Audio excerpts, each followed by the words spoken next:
दोस्तों नमस्कार। 4 PM गुजरात में आप सभी का बहुत बहुत स्वागत है। मैं हूं आपका दोस्त मयूर जानी। दोस्तों इस वीडियो में जो मैं बात बताने वाला हूं वो आपने आज दिन भर में और भी जो है बहुत सारे जो हमारे माध्यम है, जो स्वतंत्र माध्यम है, वहां आपने सुनी होगी। पर वो सबको इस बारे में बात करना इसलिए जरूरी है क्योंकि बात ही कुछ ऐसी है। तो जितनी बात हो उतना बोलना और उस बारे में बताना बहुत जरूरी है। वो जो अन एकेडमी के टीचर थे, करण सांगवान नाम के एक युवक हैं, उसी को लेकर उन्होंने जो एक अपने स्टूडेंट से जो एक सलाह दे दी और उस सलाह के बाद उन पर जिस तरह से ट्रोलिंग हुई, उनको जिस तरह से मतलब कि अपमानित और तिरस्कृत और पता नहीं उनके साथ क्या क्या बर्ताव हुआ सोशल मीडिया पे, और आखिर में फिर जैसे उस जो संस्था है अन एकेडमी, उसने कैसे उसको निकाल बाहर किया, उस पर मुद्दे पे बात करनी है। तो बात में शुरू करूं उससे पहले आप सबसे एक छोटी सी एक विनती है कि आप अभी से इस वीडियो के लिंक को हो सके उतना शेयर कर दीजिए, तो ये जानकारी जो है वो जितने ज्यादा लोगों तक हम पहुंचा पाएंगे आपके समर्थन, सहयोग और मदद से। तो ये जरूर करें। अब बात है ये करण सांगवान की। उसने बड़ी सिंपल सीधी सी बात कही, किसी का नाम नहीं लिया उसने। उसने उतना ही कहा है कि भाई अब जब चुनाव का वक्त आएगा तो आप जो हैं देश के युवा हैं और देश के युवाओं से बस यही उम्मीद है कि आप जब भी वोट करें, पढ़े लिखे एजुकेटेड व्यक्ति को अपना प्रतिनिधि चुने। अब ये बताइए कि वहां कौन सी गलत बात कर दी उस व्यक्ति ने। अब सुनिए उन्होंने क्या कहा है, मैं सुनाता हूं आपको। ये सलाह दी है, उसमें कोई गलत चीज हो तो बताइएगा हमको। मुझे भी ऐसा ही लग रहा था मैं रोऊं या हंसूं, क्योंकि मेरे पास भी बहुत सारे मेरे बैरक्स हैं, बहुत सारे केस नोट्स हैं, बहुत सारे नोट्स हमने भी बनाए थे। ठीक है, हर किसी के लिए बहुत मेहनत है, आप लोगों को भी काम मिल गया। लेकिन एक चीज याद रखना, अगली बार जब भी अपना वोट दो, किसी पढ़े लिखे इंसान को अपना वोट देना, ताकि ये सब कुछ दोबारा जीवन में ना झेलना पड़े। ठीक है, चलो ठीक है, नेक्स्ट टाइम ध्यान रखिएगा, ऐसे इंसान को चुने जो पढ़ा लिखा हो। ठीक है, जो समझ सके चीजों को। सिर्फ ऐसे इंसान को ना चुने जिनको सिर्फ बदलना आता हो, नाम चेंज करना आता हो, है ना। तो मेक योर डिसीजन प्रॉपरली, है ना। बात कौन सी गलत कही है? कहा कि ऐसे इंसान को चुने जो पढ़ा लिखा हो, जिसे कुछ करना आता हो, सिर्फ नाम बदलना ही ना आता हो, तो उसमें गलत कौन सी बात है? करण सांगवान ने अपने और भी एक वीडियो बनाया है, उसमें उसने अपने बारे में, उनकी जो फितरत है उस बारे में बताया है, वो भी मैं आपको दिखाता हूं।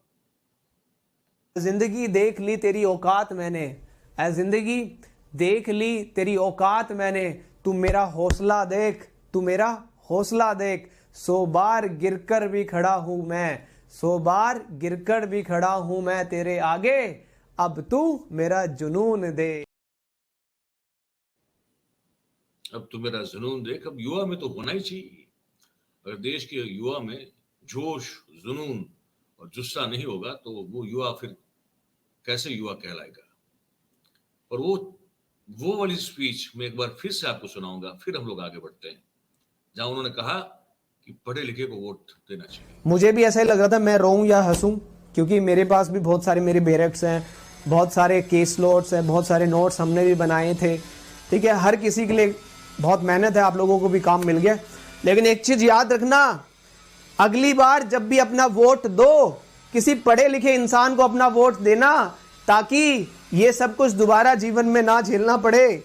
ठीक है, चलो ठीक है, नेक्स्ट टाइम ध्यान रखिएगा, ऐसे इंसान को चुने जो पढ़ा लिखा हो। ठीक है, जो समझ सके चीजों को। सिर्फ ऐसे इंसान को ना चुने जिनको सिर्फ बदलना आता हो, नाम चेंज करना आता हो, है ना। तो मेक योर डिसीजन प्रॉपरली, है ना। हालांकि इसमें एक चीज का जिक्र करना भूल गए करण सांगवान, सिर्फ नाम बदलने की बात नहीं, जो दिन में 10-12 बार कपड़े भी बदलते हो, ऐसे लोगों का भी जिक्र होना चाहिए था इस वीडियो में जो उन्होंने पोस्ट किया था। खैर वो सब तो ठीक है, लेकिन बात मैंने जैसे कहा कि बिल्कुल सही कही है। अब अगर इस बात को बोलने के लिए भी अगर किसी को अपनी नौकरी से हाथ धोना पड़े, अगर उस स्थिति में हम लोग जी रहे हैं, तो इस स्थिति को आप क्या कहिएगा?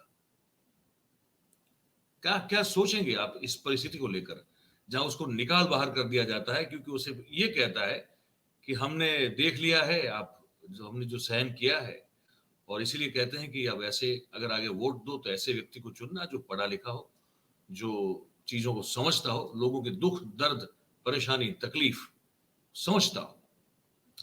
तो ऐसा ही तो आपका लीडर चाहिए। इस लीडर ऐसा नहीं तो फिर कैसा चाहिए आपको, जो सिर्फ बातें करें, जो सिर्फ जो है वो घूमते फिरे, हरी झंडिया वगैरह कुछ दिखाते रहें, उद्घाटन करते रहें, चुनावी मंच पर जो है चुनावी भाषण करते रहें, संसद में संसद का सत्र चलते हुए भी उनको वहां तक पहुंचाने के लिए विपक्षों को अविश्वास प्रस्ताव तक लाना पड़े।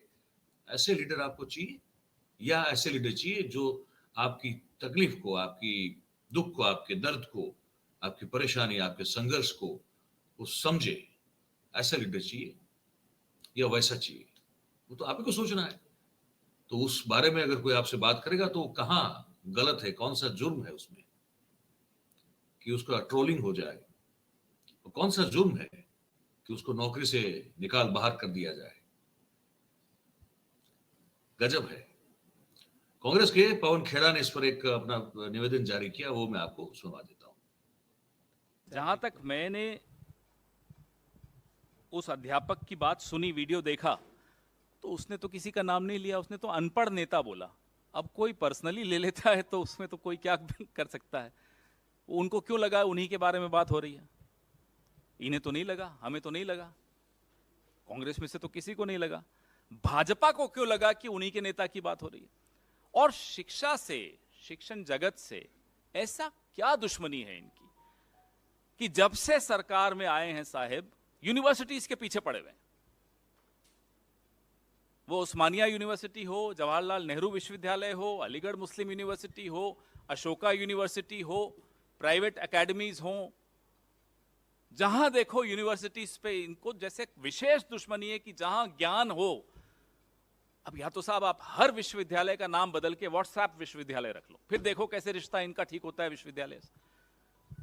इनको लगता है ज्ञान का एकमात्र स्रोत है, there is only one source of knowledge and wisdom which is WhatsApp. तो जब कोई व्हाट्सएप से इतना प्रभावित हो तो जाहिर सी बात है उसको विश्वविद्यालयों से और ज्ञान के इन मंदिरों से दुश्मनी होगी। तो जो तंज कसा अभी पवन खेड़ा है वो मतलब बिल्कुल लॉजिकल है कि भाई आपका नाम तो लिया नहीं है, ना किसी और पार्टी के किसी और नेता ने या उनके कार्यकर्ताओं ने बुरा माना, तो सिर्फ भाजपा वाले ही क्यों इस चीज का बुरा मानते हैं? उन्हीं को ये सब चीज जो है क्यों जाके चुभ जाती है, उनको क्यों वो खटकती रहती है जब कोई अनपढ़ नेता की बात सामने आती है? ये समझ में नहीं आ रहा है। तो जो करण सांगवान ने जो बात कही, और बाकी जो भी जागरूक लोग हैं वो सब वही तो बात करते हैं, और कौन सी नहीं बात करते हैं। भाई आप जिसको भी चुनना है चुनिए, लेकिन कम से कम ये तो ख्याल रखें कि वो मुंगेरी लाल ना हो, वो शेख चिल्ली ना हो, वो इस देश की जमीनी समस्याओं को, तकलीफों को समझने वाला और सबकी सुनने वाला हो। वो ऐसा आपका लीडर होना चाहिए, वो फिर चाहे कोई भी हो। अभी हमारे जो प्रवर्तमान जो प्रधानमंत्री हैं नरेंद्र मोदी साहब, अगर वो उस तरह से देखना करना शुरू कर दे तो वो भी सही। भाई कोई व्यक्ति द्वेष थोड़ी ना है, काम करने का तरीका ठीक नहीं है, उसको लेकर जो है बात होती है। अगर काम करने का तरीका सही हो तो फिर वो कोई भी हो, किसी भी व्यक्ति वहां पे जाके पद पे बैठे क्या फर्क पड़ता है? व्यक्ति द्वेष नहीं है, कार्य पद्धति को लेकर सवाल उठते हैं, और वहां फिर जो ठीक नहीं होता तो उस पर टिप्पणी होती है, तो उसकी पे ट्रोलिंग कर दीजिए, वो बेचारे की नौकरी चली जाए, वहां तक पढ़ा लिखा आदमी है वो, उसके घर की जिम्मेदारी भी उस पर होगी, और उसको तो है वो ट्रोल करने के पैसे भी नहीं मिलते क्योंकि वो तो ट्रोल करता नहीं किसी को। तो सोचिए भाई, थोड़ा आप जो भी चश्मा पहन के अभी बैठे हुए हैं, दो हाथ जोड़ के करबत विनती है आपको, मेहरबानी कीजिए, और आप अपनी सोच जो भी रखें, लेकिन दूसरों की सोच पर आप जो इस तरह से आक्रमण मत करें, हमला मत करें। ये बिल्कुल अलोकतांत्रिक है। तो जब हमारे प्रधानमंत्री लोकतंत्र की का ढोल पीटते रहते हैं पूरे दुनिया में, तब कम से कम उनकी उस बात का तो लिहाज कीजिए, उसकी तो शर्म रखिए। बस यही आप सबसे जो चश्मा पहन के बैठे हैं भक्ति का, उनसे ये विनती है। और बाकी जो हमारे जो दर्शक इस कार्यक्रम को देख रहे हैं, वो अब इस शो में बात बताइए, उस पर आप क्या सोचते हैं, आपकी क्या राय है।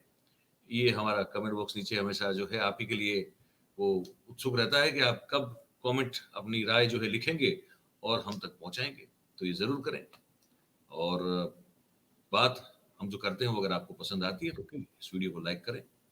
इसकी जो लिंक है वीडियो की, उसको हो सके उतना शेयर कीजिए। और हमारी जो चैनल है 4 PM गुजरात, और भी हमारी जो है सब, उनको सब्सक्राइब कीजिए और अपने आसपास के लोगों से करवाइए। आप सब हमारे साथ जुड़े इस कार्यक्रम में, इसलिए आप सबका बहुत बहुत धन्यवाद करते हैं। Thank you very much. नमस्कार।